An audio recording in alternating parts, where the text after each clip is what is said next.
João desceu do cavalo, pegou um frasco de azeite e disse: Senhor, tu fizeste este cavalo assim como fizeste a mim. Eu ungi o cavalo com azeite, e montou nele, e saiu cavalgando. Que me dizem disso? Se pregasse isto hoje numa igreja metodista moderna, eles o poriam para fora. Certamente. Mas estão vendo o que é? A velha mãe prostituta da Bíblia, Apocalipse 17, tinha filhas. E certamente não preciso entrar em detalhes. O protestantismo é produto do catolicismo. Certamente que é.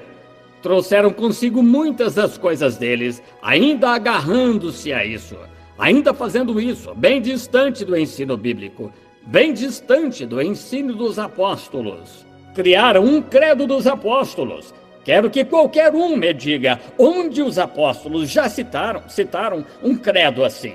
Nunca, nunca, mas vocês se baseiam nisso. E chamam seus sacerdotes de padre. E Jesus disse: a ninguém chameis pai. E pegam seus livrinhos de oração, tanto protestantes quanto católicos, e recitam orações vez após vez, tanto protestantes quanto católicos.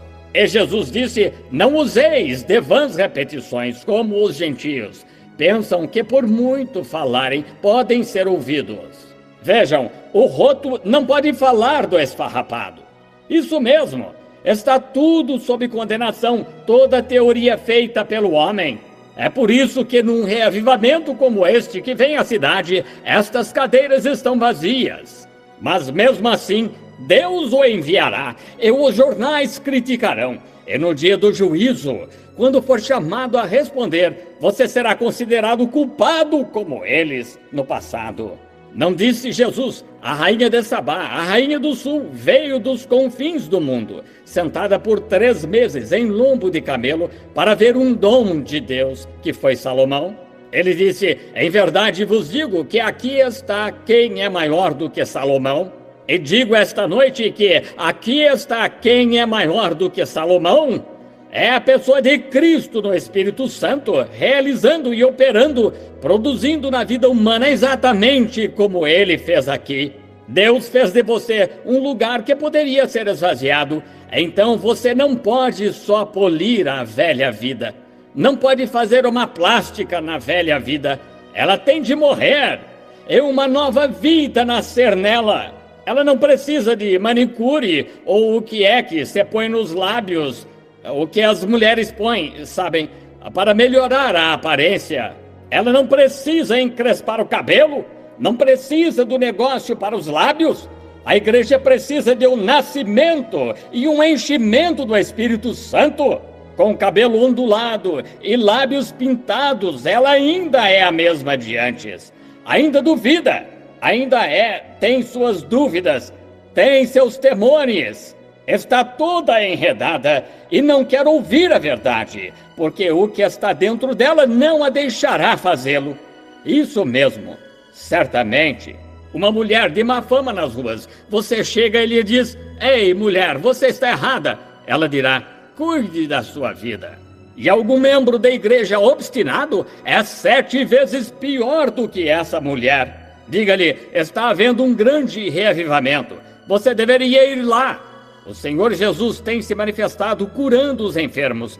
As pessoas estão recebendo o Espírito Santo e assim por diante. Ora essa, que há com você? Eu pertenço à igreja, sou tão boa quanto você. Por quê? Ela não conhece outra coisa. Mas se você fala com uma mulher decente, ele diz que é errado fazer isso, ela dirá: amém, sei que está errado. E se diz a um homem ou mulher que nasceu de novo do Espírito de Deus que o batismo do Espírito Santo está aqui para eles, para lhes encher o coração, eles gritarão amém a isso, pois se alimentam e vivem da palavra de Deus. Certamente que sim. Mas veja, como é no mundo, é na igreja. Estão tentando edificar algo. Deus não precisa da sua ajuda para edificar seu reino. Deus só quer que você pregue a palavra. Ele edificará. Ele é o arquiteto. Ele tem os planos projetados aqui. Muito bem. O que fazemos então? Deus criou em você um lugar para se esvaziar das coisas do mundo. Agora, a natureza pôs um espírito ali que o faz amar as coisas do mundo. E você sabe que está errado quando faz isso. Quer seja membro da igreja, você pode ser tão religioso quanto possa, e com isso, igualmente cheio do diabo. Isso mesmo. Se você duvida que a palavra de Deus, cada palavra dela é verdade, é o diabo lhe dizendo isso. É sim, isso é rude, mas está na hora, mais do que na hora, de algum pregadorzinho delicado tirar as luvas de borracha e pregar o evangelho da maneira que está escrito e parar de tentar abrandar as coisas com a experiência de seminário. Sempre tive dó de pintinho de incubadora. Um pintinho que nasceu em uma incubadora, pia e não tem mãe a quem ir.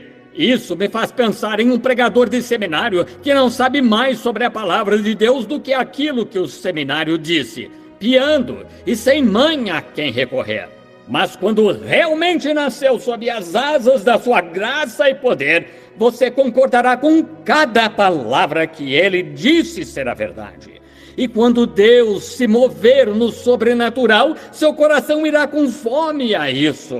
Você não vai se afastar e dizer telepatia mental, um diabo, Beelzebu, não creio nisso. Minha igreja não ensina isso. Dirá, Deus seja louvado para sempre, pois você está cheio. Você não pode ficar vazio. Vazio é ociosidade. Esse é o problema com os convertidos hoje. Assim que se converte, você começa a andar ocioso por aí. Você devia estar lá, de joelhos, buscando a Deus pelo batismo do Espírito Santo para ser cheio. Então você tem um muro, sua abençoada presença com você. E quando o inimigo entra, como o leão na cova aquela noite com Daniel, a luz de Deus brilha e ele se afasta de você. Se o pai de família não a guarneceu, certamente. Agora, unidos no dia de Pentecostes, ou pouco antes disso, todos os discípulos foram limpos, todos os seus pecados foram perdoados. E Jesus, o pastor, a galinha mãe, por assim dizer, como ele disse que os teria juntado como uma galinha, sua ninhada. Então, quando o espírito do diabo foi mantido à distância, esperando pelo tempo do enchimento, e, no entanto, em tudo isso, apenas 12 homens. Um deles recebeu a unção do diabo, e depois de ter visto Jesus fazer todas aquelas boas obras, ele foi o mesmo que levou os soldados a colocar um trapo em sua cabeça e bater-lhe na cabeça com um bastão ou vara e dizer, dize-nos quem te bateu, creremos em ti. Depois de seguir Jesus e ver seus milagres e ouvir, o judeu chegou e Jesus lhe disse quem ele era e de onde veio. Depois de ver tudo isso, esse mesmo homem duvidou, depois de vê-lo no poço de Samaria com a mulher, contar-lhe os seus pecados, e ouvir o fariseu dizer, ele é adivinho. E então, depois de ver o amável Jesus, a mulher tocar sua roupa e ser curada, ele ainda assim não creu. E permitiu que um espírito de incredulidade viesse a ele, porque fora instruído por fora. Estão vendo o que quero dizer? Oh, que horrível é a incredulidade! E ainda assim, as pessoas professam o cristianismo, permanecem com isso nelas, obstinadas, orgulhosas, disse a Bíblia, no último dia. Sinto-me estranho com relação a isso? Não, Senhor. Faz-me saber disto, que o tempo do fim está próximo, porque a Bíblia disse, o Espírito expressamente diz. Vocês sabem o que a palavra expressamente significa? Que nos últimos dias, que são estes, sobrevirão tempos trabalhosos, porque haverá homens amantes de si mesmos. Sou o Dr. Ph.D. Jones, e minha experiência de seminário, eu tenho todos os meus diplomas. Sou um LLD, nosso pastor é tudo isto, aquilo. Isso não tem nada a ver com Deus. Não faz muito, um homem veio e disse, irmão Branham, posso cobrir sua parede com diplomas? E disse, toda vez que recebia meu doutorado, Eu achava que encontraria Cristo.